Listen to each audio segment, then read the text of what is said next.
All right, so those two gentlemen are joining us this morning to weigh in on some of the matters that are raising concerns of people asking questions about the budget. So, Onigbinde, co-founder and director of BudgIT's, joins us virtually. Good morning, and thank you for joining us on the program today. Pleasure, Chamberlain. Good morning. How are you doing? Yeah, we're good here. So, the budget, yearly ritual. I know several people have thought or have said, look, if they don't break it down, if it doesn't mean something to the man out there on the street in terms of the actuals, the cost of services and products, it's just going to be that ritual, and then they'll see it as us and them. But last time we were trying to find out these line items in the budget that leads to the ultimate figure, which everyone keeps talking about. How did we arrive at all of this? There are questions about all of this. I mean, especially last time when the president did ask the assembly to approve some 2.17 trillion thereabout for the supplementary budget, and then some of the line items, there were questions about it, which budgets also raised to the SGF. So give us an update now, what your impression is about how we've arrived at this budget. Yeah, thank you very much. That's like the budget office DG said. They had a transition budget in 2015. We were even thinking they were going to do environment. Environment is different from a supplementary budget. Environment, you reorder an existing budget. So if I was going to spend an item on something, I'm going to change it and say I'm spending it on something else. But an entire supplementary budget was produced. And in the production of that budget, which we felt was highly unnecessary, all of things in that budget could have waited till January for execution. We found out that so many items were padded in, operational vehicles for the First Lady. There were things around rebuilding or rehabilitation of buildings in Lagos, maybe the Dam Barracks, the Vice President House. Things were highly unnecessary in the context of the challenges that Nigerians face. And there was this infamous presidential yacht that was supposed to be bought. So all of that we brought together, and we solicited feedback from citizens and said, we have to push back heavily on this. Unfortunately, the National Assembly rushed to pass the budget without a whole lot of informed debates. And next thing, they said SGF, when we tailored that letter to the SGF, he mentioned that the president had assented to the budget. There was nothing they could do at that point. And I think it's a sore point for the Tinubu administration, because it means that they are standing on a very strong wrong note. There's a huge consensus on generating increased revenue, and I think that's valid. Nigeria's revenue is very poor based on the standards, if you even put it behind the GDP. But it's not just about generating more money, it's about spending what you have efficiently also. There's a problem with spending efficiency in Nigeria, and I think that's even evidenced by the huge delegate, the government delegate that went to the current COP28 in Dubai. And I think that same mentality that looks like we're not running out of money, there's too much money to share around, that's the same thing that we have seen in the supplementary budget. Like I bet we'll likely see in the current 2024 proposed budget. Unfortunately, it's been over 96 hours now that the president presented the budget. There is no line-by-line breakdown of the budget, and that's very unusual. Something budget wants to take up in the next few days, asking the budget office. It is highly unusual that as at this time of the year, we don't have a proposed budget on its website, and it means maybe we should be worried, or it speaks to something fishy. But some basic sectoral details are available, but those are broad summaries that do not communicate enough. We need the line-by-line items so that Nigerians can combat it, Nigerians can provide feedback to their elected legislators, and so that also changes how the budget would finally come out at the end of the day. That is incredibly important, especially at this point in time where we're told to tighten our belts, we don't have money or funds in the country, we need to do things a little differently. So they need to, as soon as yesterday, as a matter of fact, put up those line items so people can indeed see that government is at least leading from the front when it comes to ensuring that we're were just not frivolous with funds. But speaking about that letter, which you highlighted about some of these items, budget had requested for the removal of frivolous items in the 2023 supplementary budget. So you had written to the office of the SGF, and in their reply, they did tell you that the president had already assented to the 2023 supplementary appropriation, and as such, nothing. It's been overtaken by events. So you did say in passing earlier that they rushed some of these things. So you think that it was somewhat deliberate to allow this kind of scenario to play out by everyone who is involved in this? How did budget take it? I think so. I think it's the recent approach of the current National Assembly.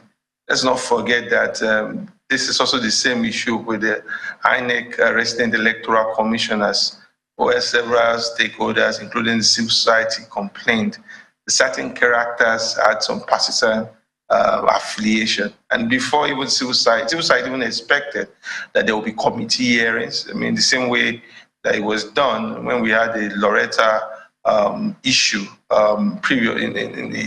years ago. And there were no committee conversations, there were no reviews, there were no presentation that was publicly heard. Next thing we heard that National Assembly has rushed to confirm them. And I think this, and I'm even seeing news today that National Assembly is trying to make sure that the budget is passed before December 31st, 2023. I mean, that's not how to do an oversight.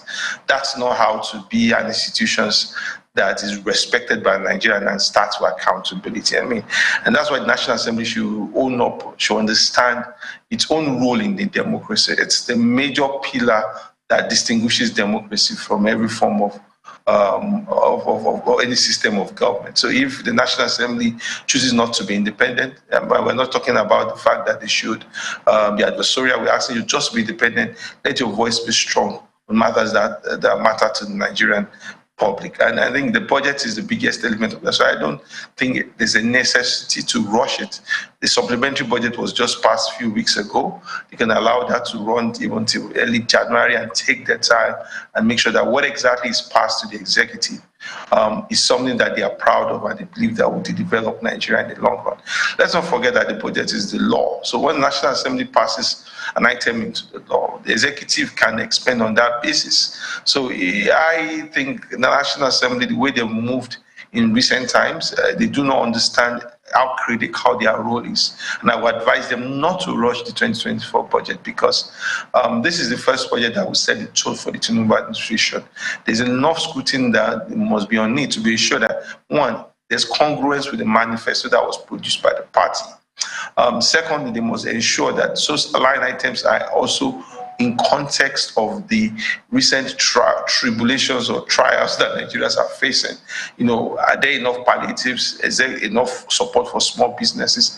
Are there enough funding for infrastructure and things that could employ Nigerians at scale? So those are the level of debates that the budget should be done at. The problem with us is that we have a budget that is close to spending than planning. So we just want to spend. And this is the time for us to do something different. At the beginning of the Tinubu administration, sometime in September, budget published a short paper about the 10 things that the Tinubu administration must do differently if he wants a successful budget, if he wants the budget to translate to developmental objectives. And we published that.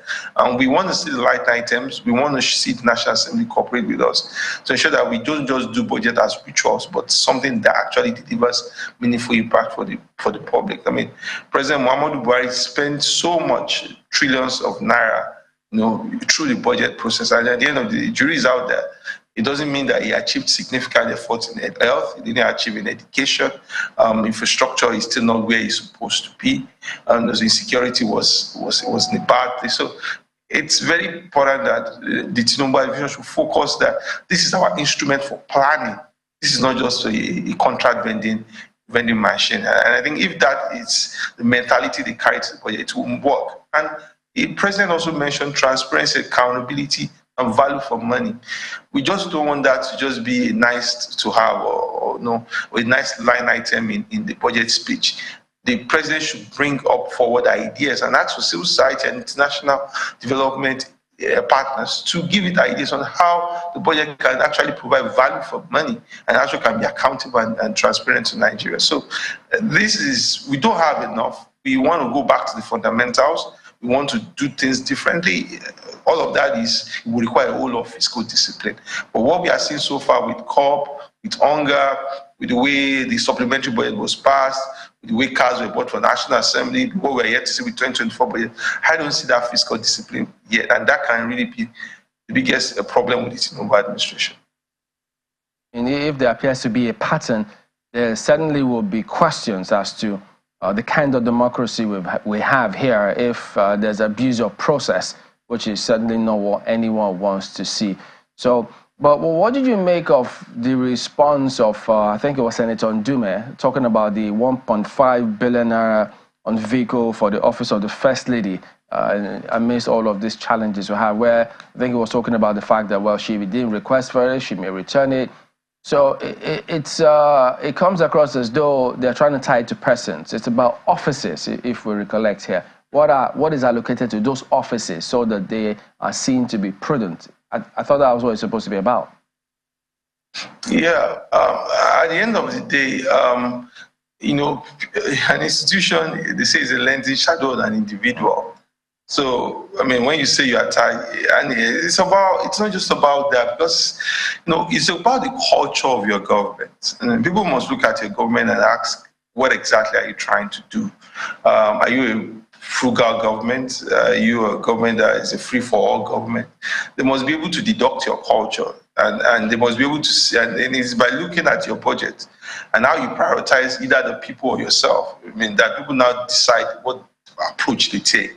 So they did now go another round of contract racketeering, contract inflation, so on the delivery of public projects. I mean, we have a project tracking report in Tracker. You could read it.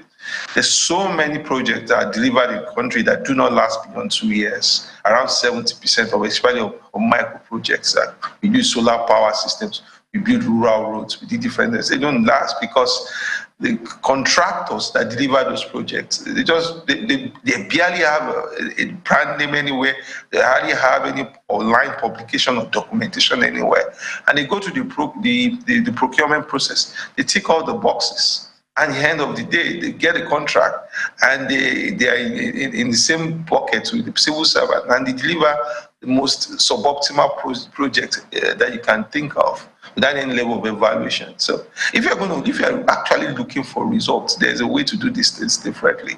And that's why I said the culture of the Tinubu government will be critical. If Nigerians are seeing from afar that 1, 2, 3, 4 incidences are happening, and it's just about a few people benefiting themselves against the public, then that's how they will perceive you in the end. The reality is that this is the most difficult period for Nigerians, at least in the last 3 decades. And the government needs to be very sensitive, needs to be very, very aware about all of this, and should be sure that they are not creating, they're not further expanding the gap between the citizens and the government. We're not creating a 2-tier society where people at the game of affairs of government act as if the country cannot run out of money, and where the people who are the lower rung of the ladder continue to bear the pain in excruciating manner. So I feel there's a bit of sensitivity that has to happen at this point. I don't see it yet. When we see the detailed budget, maybe we can have much more informed opinion about it. But like these incidents I've mentioned with either National Assembly purchases of the supplementary budget, or even what the Minister of FCT wants to do. I mean, there are primary schools that are bad in FCT. The health centers are not. Go to Gwagwalada Central Hospital. It's not in the best position. Why don't you spend 15 billion on the Central Hospital in Gwagwalada? If I may come in here, it appears that what our governments have been doing so far is what some will call a question of revenue mobilization, revenue allocation, borrowing and lending, as against proper implementation of a budget that is people-oriented. But again, you hear the rhetorics, we are looking at how to serve Nigerians better. So how would this budget proposal, for instance, is there any likelihood that there will be some kind of improvement in the area of implementation of what it seems has been proposed already? I think we will have to wait till then. And I think because they will have to squeeze water from a stone to get the kind of revenues that they have proposed. 18 trillion naira is the budget revenue target. Based on the figures for 2022 or 2023, the federal government might eat up to 10 trillion naira in its revenue, which sounds good, but some of those revenue items are also padded. We are counting grants as revenue. We're recounting, we're double counting, in my own view, government-owned enterprises as part of revenue, which things I think is just the operating surplus that should have just been added. But if you put it in a proper way, maybe revenues are not up to 7 trillion naira, but you are putting 18 trillion naira as revenue. I mean, that for me is not where we should be specifically. We should look at we should ask ourselves, it's not just about revenue mobilization. And so I'm not too hopeful. We would have to wait on the president and his team, because he mentioned in his speech that they want to pay attention to transparency, accountability, and value for money. Now, how do they want to operationalize that is what we want to see. But all of that starts from here. If the foundation is wrong, by passing the wrong budget, you cannot expect some miraculous outcome at the end of the day. You know, you said something earlier about the government appearing to be more focused on spending rather than planning. Isn't the budget document supposed to be a planning document? And at the end of the day, how much can we say is spent on each Nigerian if it is not properly put together? I made that point because that's the incidence of what we have seen so far. You know, we write a national development plan and we don't follow it. We don't say, okay, we have a plan to 2030, we have a plan to 2050. What exactly, this is how our budget fits into national development plan. We don't see that. We say, oh, we want to spend this amount of money on education. To what outcome are we spending this amount of money on education? Fortunately, within the president's speech, he did not give the sectoral breakdown in his speech. The minister did that. But he spoke broadly about the fact that they want to focus on child development and elementary education, which is good, but we want to see that in the budget. You know, you have to be able to show that your planning document, your thesis as a country is being funded. It's not just because Tinubu is there today and he executes whatever he likes. In those ways, we just keep running on short-termism. So we run in 4-year cycles, and that's why Nigeria is not developing as it should be. Because everybody comes with an agenda and says, oh, it's your win, and cancels your win.